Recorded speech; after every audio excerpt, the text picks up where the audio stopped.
Don Dye here, and we are in Jersey with our discussant from Albert Einstein College of Medicine for nephrology from MKSAP 19, Dr. Mike Ross. Mike, thank you so much for helping us. Thanks so much. It's really a pleasure to be here. Just now finished this 2-day marathon of recording, and I hear you have a good case to tell about. I do. A recent case that I saw in the hospital.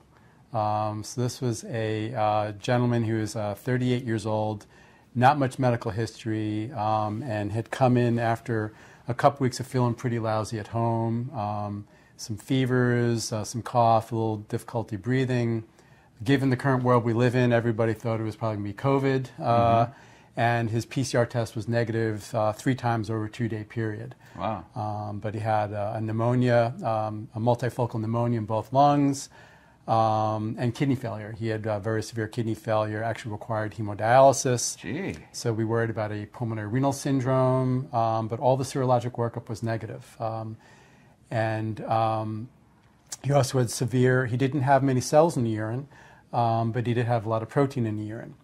And we ended up doing a kidney biopsy on him, and he had collapsing glomerulopathy with a lot of tubular interstitial nephritis. And this has actually recently been described with COVID as a complication of COVID.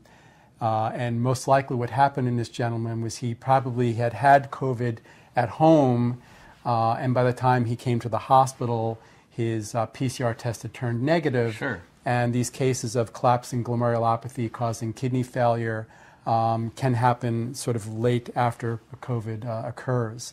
And we started him on high-dose prednisone, and actually his kidney function improved, and we were able to stop dialysis before he left the hospital.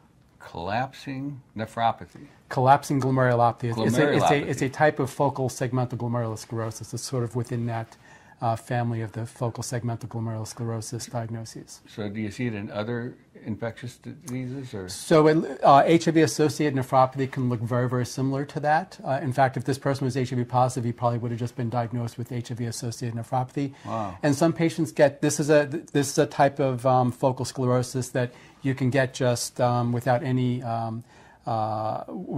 predisposing factor, and it's much more common in persons of African ancestry. And there are genetic variants. There's a gene called APOL1 that we talked about briefly in the syllabus.